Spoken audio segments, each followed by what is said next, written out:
We welcome you to another edition of Conversations. Let's get some stories, and let's do it with Jacob Graham. Howdy, my friend. Thanks for doing this. Howdy, of course. Where do we start? Long snapping or, I don't know, walk-off three-run bombs or a pilot or where do you want to start? Yes, let's start with what we do for A&M. We're going to start with snapping. Let's do that. How did you get into long snapping? So I realized after my sophomore year of high school that I wasn't going to be big enough or fast enough to do anything else at the college level. I just finished my varsity season, my first varsity season of high school football. I played center guard and stuff. And our first scrimmage every year at Memorial was North Shore High School. And so here we go. I mean, 40, 50, 60, all probably like 6 foot 2 at the tallest white guys going up and competing against North Shore. And we never fared too well in that game. And I realized, I was like, okay, these guys are a little bit different than what I am. And so realized I wasn't going to make it as an offensive lineman, obviously. I knew that one before, but wasn't ever fast enough or athletic enough to do the skill positions. So my dad went, when he was in college, had a friend, Keith Botkin, who was a third string tight end and then also the long snapper for the Patriots back in the day. And he's like, here, you need to meet Keith. Like, let's do this. And so we drove out to Magnolia from Memorial and had my first snapping lesson with Keith. And how'd it go? The first one? Keith was an interesting one because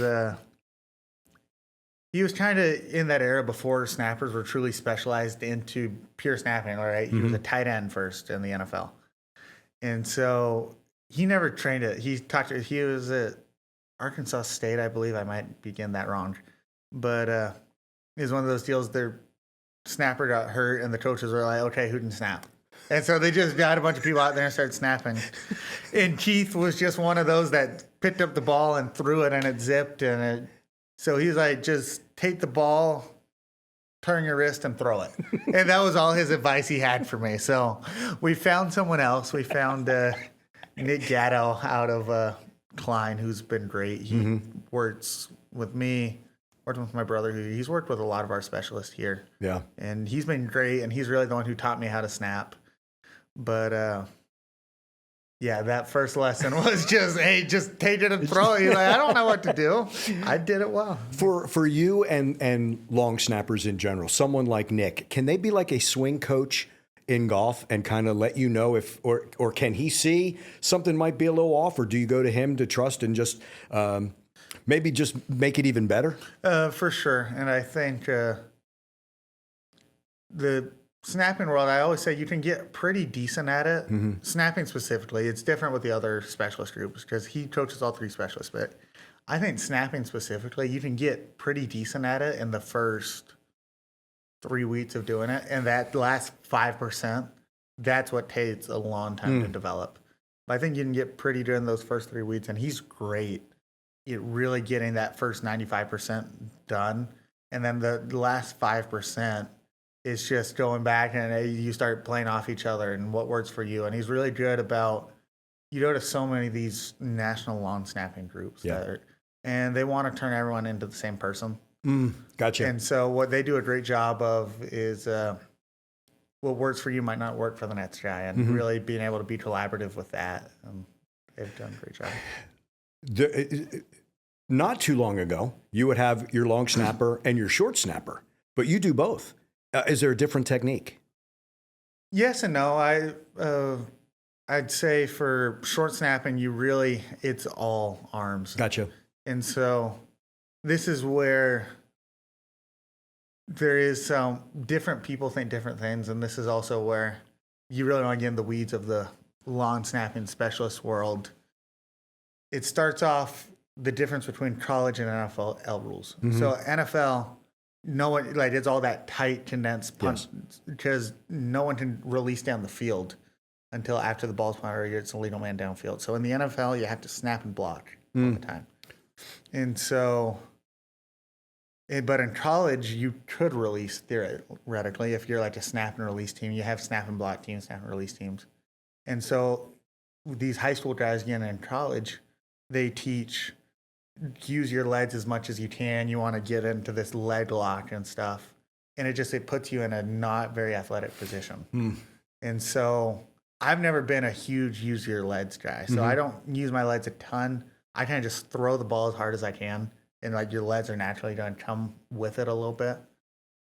But in short snapping, you don't use your legs at all. Gotcha. As of this taping, if you look at the SEC stats, number 1 in forced fumbles is Jacob Graham. Yep. Yeah. Might got a little lucky there. That might have been more a missed tackle where they just ended up. Hey, we'll take it though. All I know is it says T1 Jacob Graham, Texas A&M. There we That's go. all that matters. Yep. We'll take it. As I say that though, when I first knew of Jacob Graham, looking through the roster, it was long snapper, fullback. You were doing both roles. I was, and so again, played offensive line in high school, and I got here, and I was third string when I first got here, and the first 2 do a lot in practice, and then the third, fourth, we really don't do much, and it's kind of chomping at the bit to do something. I saw all the scout teams. Hey, let me go run scout team stuff. Like, let me do something to help contribute, and I think it helped me become a better athlete, and it helped me learn football from a new perspective and really kind of side tangent here with it. What I think so many snappers and specialists in general struggle with anxiety in the snap, and they struggle.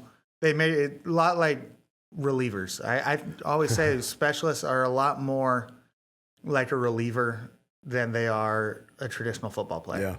Yeah. That's kind of the mindset you got to bring to snapping. And those relievers, typically they stay aloof with it. Because when you start to get too serious, that's when bad things start happening. Right. What I always thought, coming from high school, that I played another position, which a lot of snappers don't do at the high school level nowadays, and I think that's a real shame. It's even more specialized now in high school. Some are starting to get to it at the high school level. Yeah. And there's some schools where I get it, where it's like I say, I didn't go to Memorial, but I went to South Lake Carroll. And maybe at South Lake Carroll, they got 5 Division I starting offensive linemen. Okay, maybe that's fine. But if you're not going to one of those big schools, I really think you should try to play another position. Because you realize that no one's really paying attention to it. That's my funny way of always saying it, that why are you going to freak out about a long snap? Because when you're calling a game, you're not sitting there thinking, "Gee, I wonder is Jacob going to get that snap back there?" You're all in the bigger picture already. Right. That's not at the forefront of anyone's mind. The only forefront of the person's mind that could be is yours. Yeah. And so I think playing another position really makes you realize that, hey, I just had downs 1 through 3 also. No one's thinking about this. Where if you're just sitting on the sideline, you're just sitting there stabbing yourself in the leg with a pin, like, oh my gosh, it might be 4th down. Right. And so I think playing a position at the college level also helped with that, realizing that, hey, the punt period is the highlight of practice for you because you're a specialist, but for everyone else, it's just another period in practice. So don't make more out of it than what it is. That's interesting, yeah. So as a scout fullback, did you ever get yelled at by either Coach Elko because you weren't doing something right to get the defense prepared, or did Jimbo ever yell at you? Both. So everyone yelled at me. That was great. No, I'm joking. This year, what I need one more. If I get one snap this year as a scout team quarterback, I'll have played every position on scout team. Are you kidding me? On the offensive side of the ball. Really? So, scout team fullback was kind of my position group. I was with Tommy Robinson, and so that was cool seeing him this year. He's at UTSA. With UTSA. Mm-hmm. And so I did that, but, a lot of teams don't use a fullback. Jimbo was kind of special in that, still using that. Mm-hmm. And so did a lot of running back stuff, but then offensive linemen especially, they start to go down in the season. Even scout team guys are starters go down, and so they pull guys from scout team. And so I played O-line in high school, and a lot of you're not full contact in a lot of these periods. It's more just knowing schemes and showing looks. And so they moved me to guard. And so I played scout team guard. And then the scout team center at the time, he had a day or two where he snapped 4 balls over the quarterback's head. So which always goes over big. Yeah. You only get so many snaps, right? Yeah. So they threw me to scout team center. And then there was one day where Coach Stan Watson, still here, he put me out at scout team tackle. And then after one snap, Elko, what are we doing? Like, get him back in there. Like, no, we're not doing that. That's a bridge too far. So I only had one scout team tackle rep. I could actually hear that in Coach Elko's voice. Yeah. He had some colorful language in there. But so when were you wide receiver? I kind of count it. It's more when I was like split out as a running back at receiver. Yeah, that definitely counts. So are you going to fight Terry Bussey now? Because I know Terry's trying to get. He wants to be a quarterback. He keeps reminding Coach Elko and Coach Klein that he was a quarterback at Timpson. Yeah, he might win that battle. I think I like him running the ball more than I do. Makes perfect sense. Did you have any influences? Like you talked about you were third string, so Connor Choate would have been ahead of you. Was Austin Fry still here at the time? Austin, or did he just leave? He had just left. Okay. Was Connor an influence? Connor was for sure an influence. I think Connor has had the biggest effect on my snapping out of anyone, and he was that perfect mix between being the receiver or the reliever we talked about of the aloofness and the aloof personality. It's a good word. Of you don't want to take yourself too seriously to the point where you stress yourself out, but taking it seriously enough where you want to do good and compete on a day in, day out basis. And so you also share to me with Connor. So I rarely talk to people at practice, but you're always very kind. That's what I love. I'm like, I hope I'm not getting you in trouble. Connor was the same way. This is where you're alike. Like you have the Texas A&M baseball shirt, right? You're everywhere. Soccer, volleyball, basketball, women's basketball, track. You're everywhere. Like Connor was the same way. Like I would walk out and he would ask, "Oh, hey, how's basketball doing? How's that game on Saturday?" He would say, "Like, how was that game on Saturday?" I'm like, "You played in the game." "Oh, not that game, right?" It was always you immerse yourself in this campus, correct? Sure. It's going to all the sports are so much fun in all the different ways. I think the volleyball games are a ton of fun to go to. Those are a blast. Women's soccer, of course, Alan Drury was here at the time, so got to know Coach G and those people. And so all the different sports here, they're so fun in so many different ways. And to be able to support all of them is a really cool thing to do. Because I wrote down here, if you think about it, when you committed, you've been here since the turn of the decade. Does that make you feel old? So my running joke is, so at this point, I'm the only player that has won a bowl game at Texas A&M. Maybe that's a bad thing to say, but I'm the only one left from the class of 20. I was talking to Blake Smith the other day, who was tight end here, came from South Lake, class of 2020, and he was asking if I'm the only one left from the 2020 class. How about that? I mean, they're guys, 3-year NFL vets now. Yeah. They're guys that are playing college football different places. They're guys working real jobs. I mean, its spans of where the 2020 class is at this point in time is crazy. So I went back through some of your, I call it Twitter because I'm old, right? X. November of 2020. Ready? Oh, my. Bring back the all walk-on kickoff team. Really? Yeah. How about that? Isn't that awesome? That's awesome. You were ahead of your time. There we go. Yeah. A big does visionary. Does that sideline get any more amped than when that happens?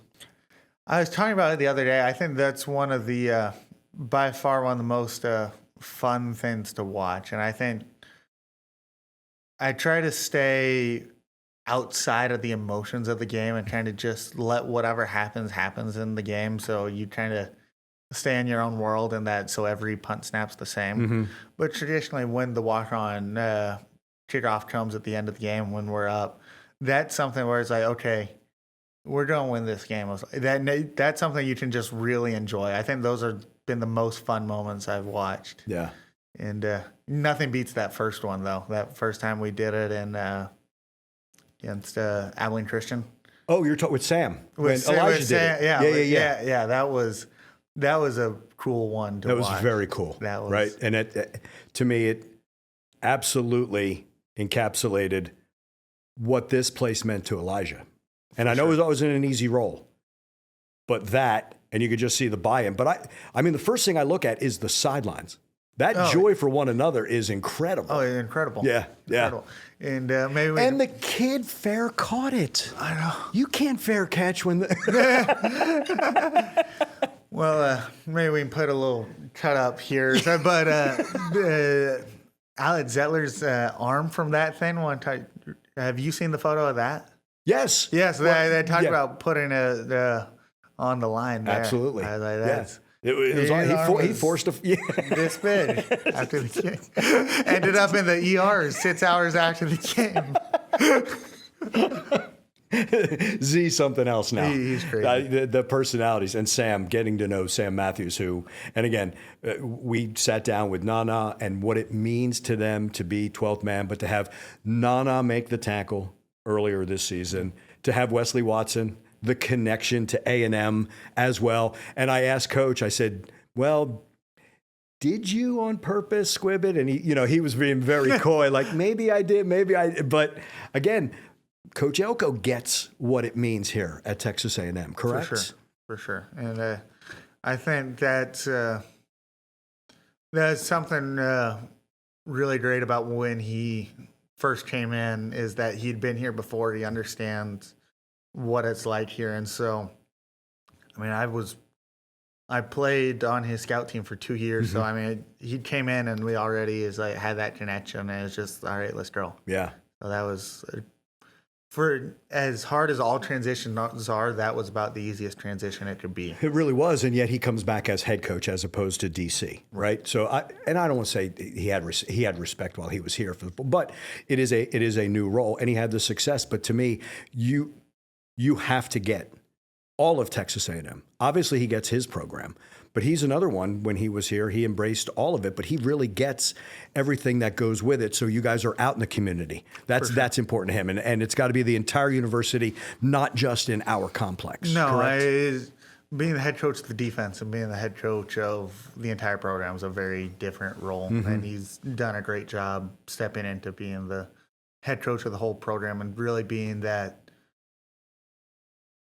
The figurehead of A&M football, and I'd say even A&M as a whole. Agreed. That's what comes with that role. That's what comes with that role. Yeah. So I see your dad on the sidelines. His dad's Jay Graham, by the way. And it has 48 and 42. So the question I'm going to get to is, it's got to be cool to be playing with your brother. But he said that people come up and they're looking at him going, you were class of 48 and 42? He's got all that white hair now. But he's really proud that you both are on this football team, correct? Yes, he is. And when did Jackson become Boomer? That's a crazy long story there. Cliff Notes version of it is I don't know what happened. Right as parents were coming back from the hospital, I just happened to say, I thought Boomer was his name, I guess. It came out of nowhere. If I had to guess what it was, we had just came from my dad's parents in Oklahoma, and they were OU fans. Yeah. So yeah. I think all I saw as 3 years old at the time was a bunch of Boomer Sooner blankets everywhere. So I just thought that must be his name. Yeah.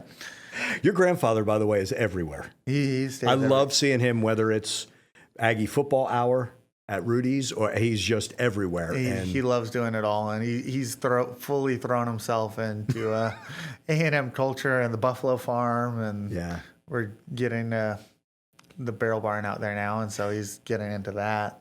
That's awesome. That has to be special. Anytime that you can have family surrounding you.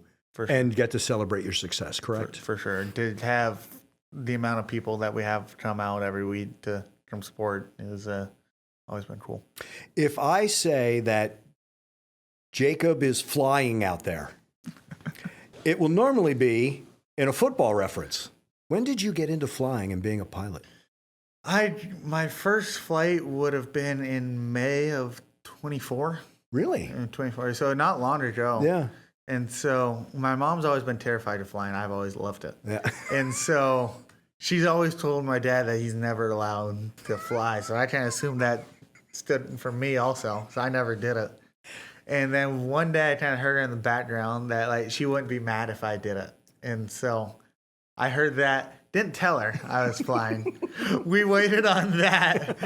But I took it and I run with it. And when I was at Breast Valley Flight School out at Easterwood Airport and started flying. And I was flying 3, 4, 5 days a week. And got my pilot's license right before fall camp of 24. Wow. What is it that's so attractive to you, flying? Yeah, so I think it's something that not a lot of people get to do. Yeah. And I think it's just different. It's different being up in the air. I don't know. It's hard to describe. It's just that feeling of being up in the air, just it never gets old. Right. Yeah. I can imagine that's a thrill no matter how many times you take off. For sure. And I'm one of those plane nerds that anytime I see a plane in the air crossing by, I go to my Flight Radar 24 and see where it's coming from and where it's going. And so I've always been just a plane nerd, I guess. So are flyovers special for you? Oh, for sure. Yeah, you don't get to see them all the time because Right. they're not out. Right. So anytime we get the pre-flyover and stuff, that's always fun to get to see those. Have you ever had a chance, whether it's they're on the sideline, to meet any of them? I Some of those haven't. pilots? Maybe we'll talk to Trev about putting them closer to the bots, but they always, anytime they introduce them, they're on like the 5-yard line way on the end. It's like, it's gonna look bad if I walk like 25. If they were 5 yards over, yeah. But they're 25 yards over. I felt this way at Notre Dame, like the flyover, and I felt like, oh wow, Texas A&M is going to be intimidated by this flyover, and I'm like, that's every Saturday, no doubt, for us. Like it's not going to work if you thought it was going to intimidate this team for sure. No, those flyovers are. I love those though, and then if it's an Aggie pilot, oh, that makes it even my better. gosh, Kyle comes down. I love that. Yeah, it's awesome. You talked about your mom. Is she the best athlete in the family? She is. she definitely gave me all the athleticism. She'd want me to say that she's the real MVP. That's her favorite quote of all time is Kevin Durant wins the MVP and my mom's the real MVP. And so anytime that she told me from that time, I was probably 8th grade, she's like, if you ever get an interview, she's like, you better say that my mom's the real MVP. So you know what, Mom, you're the real MVP. And so he got it done. Now, as we say this isn't the first time he said that to me, because in August, football, softball get together, the celebrity game that you have, 3-run walk-off, dead central. Jacob wins for Team Maroon. We're going to have fun, right? We're going to send the interviews like, I got to make sure that I tell my mom that she's the MVP. How about that moment, Jacob? That was a fun moment. And I think that's just the cross collaboration in sports that's always the most fun, when you're able to go to the other side of campus and to a different sport and get something done. And I actually, for the first time this year, went up to the Women's College World Series earlier that June and went and watched. Mom, unfortunately, she might be the real MVP, but she is not an Aggie, unfortunately. So she went to Tech, and so we went and watched Tech in the Women's College World Series. Got to know some of the people that are behind all the Texas Tech NIL up there, and they're old buddies. And so went and watched that, and that was such a fun thing to be able to go watch. And just so happened the Saturday I was able to go was the highest attended Women's College World Series day ever, because it was OU and Texas playing each other in the Women's College World Series in Oklahoma City. Yeah. That's going to get attendance. Yeah, it really is. I just, between Coach Ford, Coach Elko, Mike will say it all the time. It's my favorite coach on campus. Like they certainly get one another. Then you have that collaboration. And it made me chuckle because, you start with the home run contest. And by the way, Marco can just flat out mash, right? So can Maya. You know what I mean? Like Maya was not losing by that. By the way, Maya Perez was not losing. She was like, you all can go first because you just give me a number and I'm going to do it. But Marco can just flat out mash. Now, the first time I saw Marco he was on a recruiting visit at baseball. Really? Yeah. And they were telling me, he might play both, but he meant football, but we wanted to bring him in. Family was wonderful. And I'm like, well, he's got the size to play both for sure. Right. That ball comes off his bat just different. Chiatti also. Chiatti, we're in there talk about how awesome that the Davis Diamond and that softball complex is. We're in the batting cages before and have all that hit trats technology and stuff. And like Marco and them, they're setting records that have never been seen before in there because just the bat speed they're able to generate is insane. It's scary. But you guys were in there like after the game, getting more swings in. That's what I love. It's a fun experience. It's something we'd never done here before. Yeah. I think that's definitely a staple. I think it's great. So first inning, lots of laughs. Fifth inning, gosh, you guys got competitive. Hey, Jimbo used to say, just put a ball down anywhere and you'll play. And I think that's the epitome of, hey, we have football and we have softball, anything. Yeah. It's all about competition. Down one, 3-run homer, dead central. There's two things I remember. The swing, the homer. That's one. Yep. And Marcel throwing his glove because he thought he was going to catch it. It wasn't a great hit ball. It was off the handle just a little bit. I didn't really connect. And I don't... when I played baseball, I was never the guy I was never a huge bat flip guy. I was very much an old school type guy and just kind of put the bat down and run. Yeah. But I did not. I put that bat down and I started running. I was like, this thing might hit off the wall. There wasn't any celebration until after I was afterwards. First. We were making sure that. That was a lot of fun. And look, anytime that you can Mike Trooper Taylor. That's comedy. No doubt. Right? He's hilarious. He was making rules up. For the umpire, he was making rules up. I didn't know umpires could bring in pinch hitters, but here comes Coach Elko, and I'm like, who's going to get him out? Who's going to get not during camp. Hey, talk about a big at bat right there. He got on base. And he could have been the MVP. He was almost, if it wasn't for your homer, he could have been the MVP for both teams. I know. In that. No, that's nice. But back to what we were saying, that's a chance to share because you absolutely appreciate what all the student athletes are doing on this campus, correct? It's all the student athletes. And shout out to my fiance here. I was getting to that. Yeah, you're going to get to that. So I'm sorry to be out there. No, hold on. I'm just going to give you the question. Oh, my. Yeah. Who is your fiance, Jay? Oh, you're going to Jacob? say that. It's an A&M connection. It is an A&M connection. So, Steely, King. And, King. King. I'll let you figure that one out. As in Haynes? As in Haynes. How'd you all meet? Yeah. You really don't make me go all. I am. This. This is conversations. This is what we do. So when I first came in 2020, it was me, Haynes, and Blake Smith. They put us together as roommates at Park West, and me and Steely really didn't start talking until the late half of that 2022 season, which that was such a rough season. Ooh, yeah. That was a rough season, and Haynes was hurt and having to grind through games. And quick shout out to him, that Florida game of 2022, we ended up losing, but you see him. He got hurt early. He was hurt early. He played hurt throughout that entire game. He had that little green band. His shoulder was. He was on 3 shots of Toradol before the game ever started. Really.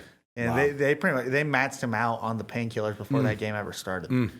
And talked about incredible toughness in which he's shown there, and he's shown at Georgia Tech. Got the opportunity to watch him at Georgia Tech over the bye week, and what a great thing they're doing there. Yeah. But Steely we started first talking after that game, and she's like, "How's he doing?" And then we kind of got to know each other. Haynes transferred to Georgia Tech, and we kept talking, and then eventually we started dating after that. She a gymnast? She's a gymnast. Yeah. So she's a gymnast at Texas Women, or she was a gymnast, I guess, at Texas Women. Her sits fifth and final season. I guess they don't get sits. Wow. Her fifth and final season was this last spring, and talked about a new respect for a sport that. And want to talk about the time commitment. I tell you, they do more stuff and spend more time than almost we do at football. Mm-hmm. And they're up there. So their season doesn't start to January. And they've already started their 20 hours. Have they really? In September. Oh, really? It's the craziest thing ever. Wow. And I got different opinions on that. Because I'm like, I don't. No, I get it. But it's like why I have so much respect for track, because when you call it a discipline, and to me, gymnastics is a discipline also. For sure. Like it's the perfect world for that. And just, I hope this comes out right. When you have gymnasts make it look easy, I think, having been in the business, I realize how many hours have gone into it, making it look easy. Sure. Because it's not. It's not at all. And I mean, these kids from the time, Stan Watson's daughter's a gymnast now at Ohio State. And Stan's talked about it. And the amount of time that they've put into what they do, Steely, Stan's daughter, just getting to know how those gymnasts operate. I mean, from the time they're fifth grade, sixth grade, I mean, they're up there 8 hours a day. In the club sports. And then you get up there, they're starting their 20 hours in September, and they go Monday, Tuesday, break Wednesday, Thursday, Friday, Saturday, all throughout the off season. Their Saturday's gone every off season. Like can you imagine what would happen if here at A&M football we said all spring? You'd have to be up there every Saturday all spring. There wouldn't be as many football players. No, there wouldn't be. But can you relate in that all the work that she's doing pays off on the meet? When I say easy, I should say easier. All the work that you do Monday through Friday for football, you're trying to make it easier on a Saturday. Right. The reason why I don't say easy is you're playing SEC competition every week. But is there a similarity to that, all that preparation pays off? There was a more similarity between what me and Steely did as a gymnast than what me and Le'Veon Moss do on a Saturday. Gotcha. And so it goes back to the reliever. It goes back to me being a reliever, me being a gymnast. Yeah, I joked with that's how I always introduce myself. And when someone says, "Oh, he's on the football team," I'd be like, "I'm a lawn snapper, and I'm not really a real football player." It's meant to get a joke. It's meant to be a reaction, but it's also in a way it's serious because it is a totally separate deal. Right. And so it's a mental thing, and it's anytime Steely hands that, it's hey, here's how I deal with it, and so I connected more with her and how she did her sport than what I did as a fullback, because I kind of played a real position at one point, as a fullback. Right. It's a totally different mindset going into playing fullback than it is to be a snapper. It's I can see that. Yeah, well, this is what I love about this team, the men of the 10. Again, we could see Le'Veon score. What are the other 10 doing? Right. All that. Fullback becomes part of that. To go back, overtime win, Kentucky, Trevion scores. And when I'm talking with Jimbo, he talked first about the block by Cullen Gillespie. Yeah. If he doesn't get that block, he doesn't score. Then he's talking about, the tight ends on that. And then he talked about the run. Trevion. Yeah. Fascinating. No, it's fascinating. That's what it requires as a team sport to be able to get it done. Right. And yet it's still 11 individual battles. 10 do their job. Like in baseball, ball's going to find you, right? Yeah, in football, it's going to find. But you still have to win your individual battle. But it is interconnected with the other the other 10. Correct. Correct, for sure. And I think it's doing your individual battle and not worrying about everything else and not trying to do the other person. To do your job and let it fall where it may, but doing it for everyone else. So don't stress yourself out about, you got to trust the guy next to you to do what they got to do to succeed. It's interesting that you make the pitching analogy, and I was Ryan Prager and I would talk about this. As a long snapper, nothing happens until you snap. Ryan Prager as a pitcher, he's in control. Right. Right? Right. It's an interesting, it's a correlation, right? For sure. I think the correlation dies a little bit on punt because there's a cadence. So, Yeah. So if Prater doesn't throw the ball, nothing happens. I guess they have a pitch clock, but Yeah. they say set or whatever. We say that we don't say that. So, but we say set and I don't snap it. That's Right. how are we'll the see how much Coach Alter and I say, hey, nothing happens till I snap it. Coach How Alter are the other 10 wrong? I had it right. Yeah, no, it's false start on everyone but the center. That means they're all wrong. That's exactly right. So you have snapped to Tyler and Nick, right? Constantino. Do punters like certain things? Do you? And again, I know because you're getting familiar. For sure, and I think that's something that's been really helpful with both Nick and Tyler. Nick especially, from the time I got here, I had probably snapped 10,000 balls to Nick before we had ever drawn a game. And during COVID and stuff, driving him to HEB and stuff, because he was Australian, he didn't have an American driver's license, he didn't drive anywhere. And so just that connection with the punters is so essential. And it can be small things too, right? And it's knowing your punter. Tyler, on anything that's an end over end snap, he kind of likes to catch the ball overhanded. So it's, hey, on a end over end sky punt, I'm going to try to snap the ball here to Tyler, whereas on a spiral punt, I'm going to try to be at his waist. Gotcha. And so that's getting to know the punter over time. How about that? Well, then you're talking to a former, he's a baseball player too, so he ball above the belt. I'm going to have the glove like this. Yeah. But that's fascinating. Like, people don't understand that. Right. You know what I mean? Like, but you have to. That's where the connection comes. And that's when I didn't realize. When I went with Nit to go, I went to Houston, worked with Nit, got to know. I'm blanking on his name. Cam Johnston. Mm-hmm. He's old punter for the Texans. He's somewhere else now. Australian guy. Yeah. And so him and John Wheats were working, and then me and Nick were working kind of together. And just seeing that, hey, Cam, he had like 4 different punts, because those Australians have all sorts of different punts. But he lights the ball in 4 separate spots. So you might look at tape where it's like, hey, that's a horrible snap by John Wheats. Like, that ball's at his low knee, and then the next ball's at his face. Yeah. Well, Cam lights the ball for a deep spiral at his knees, and for a crossfield kick, he lights it at his face. And how about that? You would never know that if you're not in the building working with them. So basically, fans know nothing. Basically. We're kidding. We love y'all, though. You have been a big, you have dived in, for lack of a better, the Be the Match campaign. For sure. Have you not? Yes, for sure. Is that one of the things, and you can talk about it, where you realize that with your position being number 48 at Texas A&M, right? But there are things that are bigger than you? For sure. Yeah. And so got really connected into that. Hadn't heard of it ever before, and I think when Coach Fisher was here with Kids First Fund and Ethan Fisher with the Fanconi anemia, and getting Kirsten Rayburn, she set up all the Be the Match to come in and get on the bone marrow registries and stuff.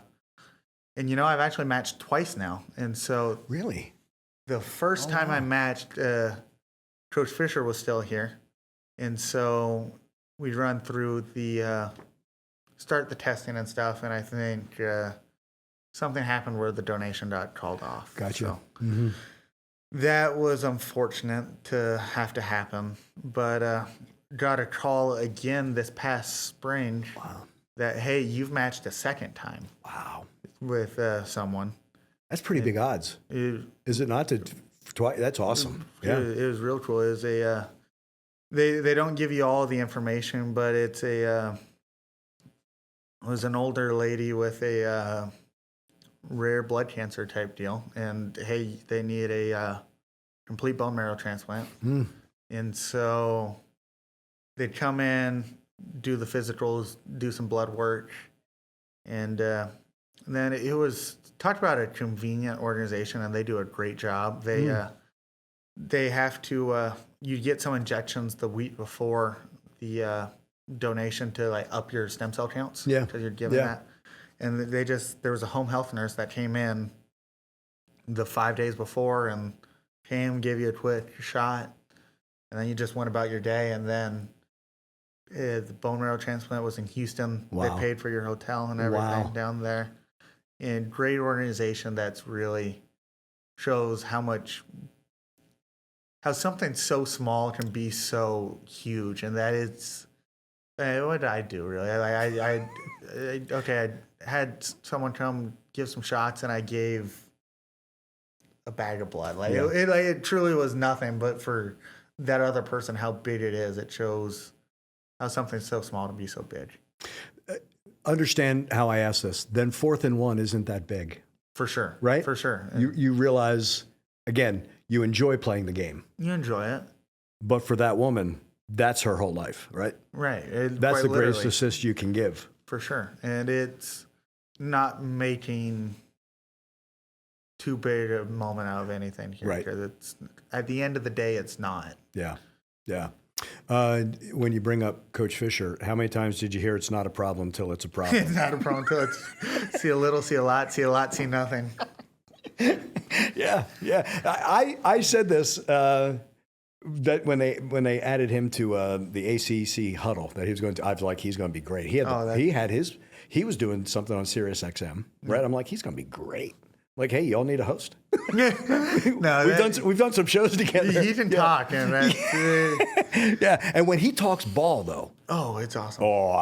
Do you remember? Well, the after beating Oklahoma State Texas Bowl, they had that show where he was breaking it down, and to me, it's like, oh, this is all. I feel the same way with Coach Elko. Like, for sure. To talk ball with these guys, and you get it with all the coaches. Like, that is their wheelhouse. It's so much fun, and I feel like I don't think there's anything I can add. I just want to listen. I think back to it would have been it's technically the 2022 national championship, but the 2021 season when ESPN came and they did on their bid simulcast, they had all the the coaches, our coaches there. And I'm not sure how great TV it was to everyone else because with especially Jimbo specifically when he talks ball, he starts talking ball in his own offensive lingo that no one else knows. Like, they brought Terp here. Well, Jimbo, no one else on the planet knows what Terp is besides you. But you got it. But you got it. It was great film for the people that played under Jimbo's offense. Yeah. But that was awesome to watch. Yeah. But I'm not sure how great TV that was for everyone else. I just had to because it's like a passion. You know what I mean? That's the thing. Sure. It's like a passion. What's next for you? So we're gonna try and give the NFL a shot. We've started 3 years here now, so we're gonna definitely give it a shot. The snapping world's changing in the NFL, really, and so they've protected the snapper so much more in terms of rules and like being able to be over them and stuff, and so. Body types are changing. Used to, they were tended to be shorter, stockier guys, and now they're trending to be longer, larger, athletic guys. And so that doesn't fare the best for me, right. Being more of a shorter guy. There's 2 guys in the NFL right now that are sub 6 foot. Both guys have been there for a while, and that's kind of been John Wheat, who I talked about. He was with the Texans forever, which how convenient that was. Yeah. But he's really been the mentor of guy I try to emulate everything I do after. Because and I asked him that. He's like, being a short guy ever, he's like, honestly, I don't think it makes a difference. Gotcha. But the NFL GMs think it makes a difference, so it makes a difference. Sure. So we're going to give it a shot. And I think what it really does is a shorter guy, it emphasizes getting your head up and getting able to block. And I think that's something that fullback will have helped me a ton with, is that I've shown the ability to block and be able to be scrappy in the middle, and we're a snap and block team here. So I think I've gotten really lucky and just things I've never been able to control. Talk about just, hey, God blessing you there. Right. And that having tape of doing it, I think will be a huge help. And so we're going to go give that a shot, and we're going to give that a while and see what that does. And if that doesn't work, we'll go from there. Something else. Something else. Maybe we'll fly and got a finance degree. So we'll either fly or we'll do something in the finance world. You're set, man. You're set. But that's why you chose Texas A&M, For correct? sure. And it's truly that 40-year decision they talked about before. And the But you learned that early, here, though. Did you not? For sure. Yeah. For sure. Yeah. You learn it early, and you learn both from people that go out and be successful, and honestly, people that don't. And you learned you got to go out there and take classes seriously, because you know what? It doesn't seem like that when you're playing Alabama on Saturday on CBS at 2:30. That seems yes, that is the most important thing in your week, and you have to treat it like that. But you gotta go to class also. I got a finance test on Monday. but at some point, like there will be, for football ends for everyone at some point. Yes. And Yes. you gotta set yourself up for that. Right. At least some. I'm not saying you gotta be the 4.0 kid that's Right. studying all the time. Right. But you gotta at least set yourself up enough to have An a life Aggie will after hire football. you. You still have to keep that job. For sure. Yeah. That's brilliant. It's brilliant. I always wish you the best, and I just absolutely love this time together. Thank you, my friend. Of course.